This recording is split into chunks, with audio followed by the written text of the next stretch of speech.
Welcome back. In this episode, we're tackling inductance, the idea that electricity can have something like inertia. A resistor fights current by wasting energy as heat. An inductor fights changes in current by storing energy and then giving it back later. So the core promise today is simple. If you can learn to think of inductors as kinetic energy storage for current, a lot of mysterious field behavior, kickback, relay dips, inrush, saturation, becomes predictable. We tend to picture an inductor as a static coil of wire, but it's more accurate to think of it as an energy storage vessel. The mechanical analogy is mass. Mass resists acceleration. In the electrical world, inductance resists changes in current. The key point is that inductive energy storage only exists when there is motion. And in circuits, motion is current. No current, no stored magnetic energy. Current flowing builds a magnetic field, and energy lives in that field. A useful preview of what's coming. The circuit will always find a way to obey conservation of energy. If you try to stop current instantly, the inductor forces the system to pay the bill somewhere else, usually as voltage. This slide is your bridge from fields to motion. When current flows through a conductor, it produces a magnetic field. When a current-carrying conductor sits inside a magnetic field, it experiences a force. The key idea here is orthogonality.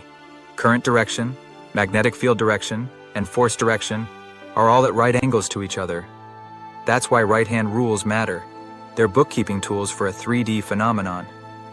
This is the physics backbone for motors, solenoids, relays, and actuators. Energy stored in the magnetic field can be exchanged for mechanical motion. Here's one of the most important sentences in the whole episode. For an inductor, voltage is proportional to how fast current is changing. That's the equation. V equals L di dt. So voltage across an inductor is not really about how much current is flowing. It's about how fast the current is trying to change. Two consequences. If current is constant, di dt equals 0, so the voltage across an ideal inductor is 0. If you demand a rapid current change, the required voltage can become very large. This is the origin of both useful behavior, energy conversion and filtering, and dangerous behavior, kickback and arcing. Inductor current cannot change instantly. It ramps. When you energize an inductor through resistance, current rises quickly at first and then slows, because the induced voltage opposing the change is strongest when the change is fastest.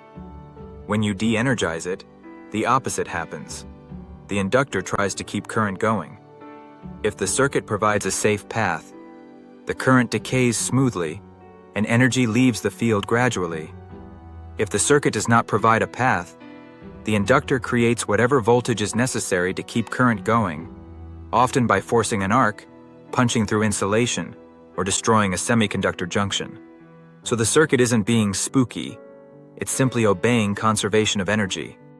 Series inductors add because series effectively increases total field building effort for the same current path.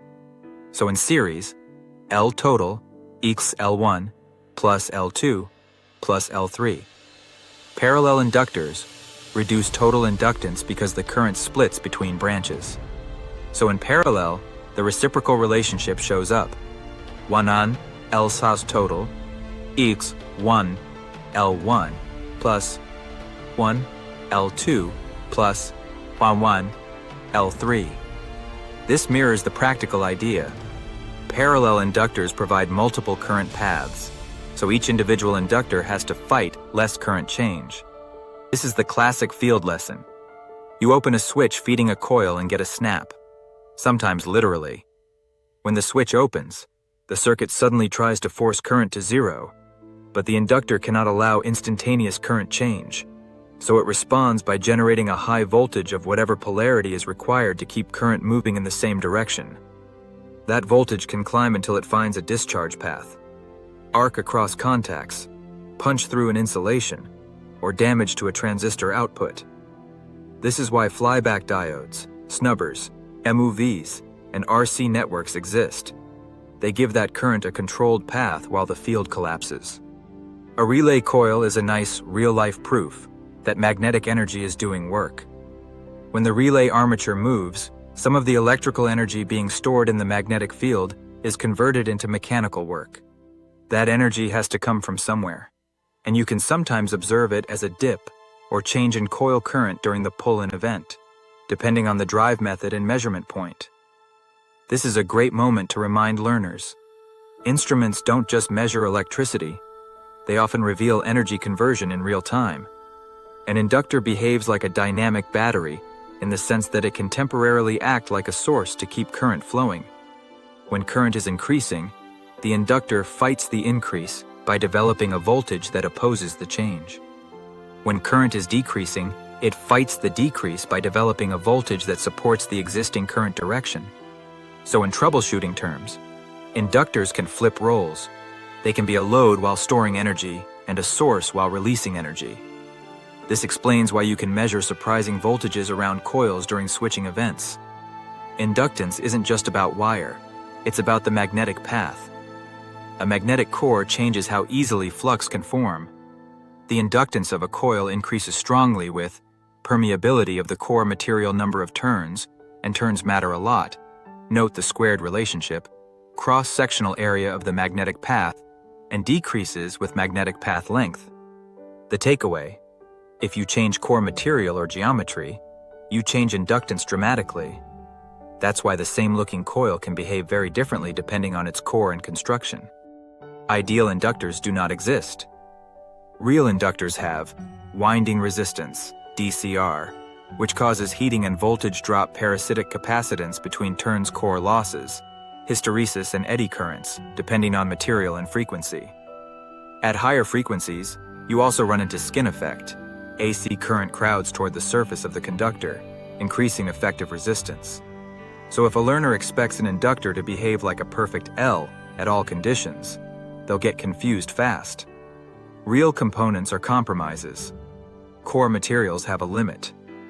Past a certain point, increasing current does not produce proportional increases in flux. That's saturation.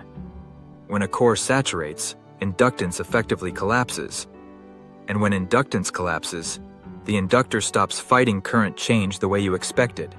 Practical consequences: inrush current can spike dramatically. Current limiting can disappear. Coils can overheat.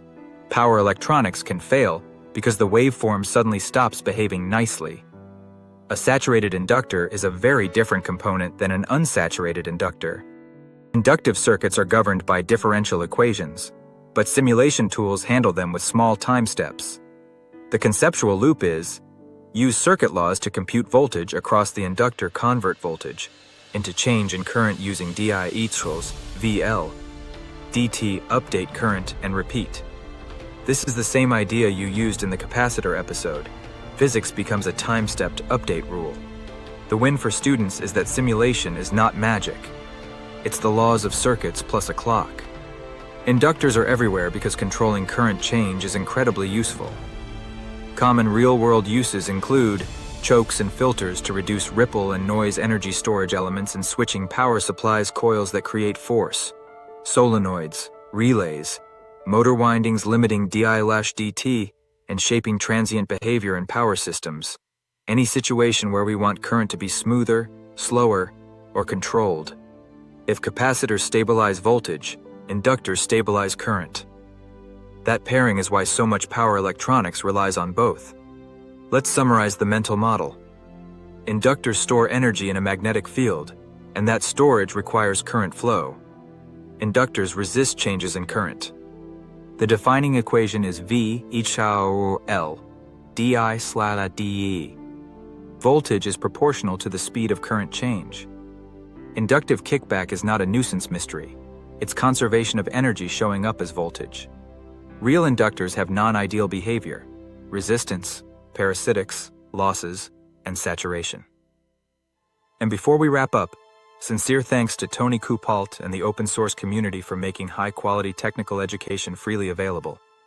I'll include the Socratic instrumentation models link in the description so you can explore the full library.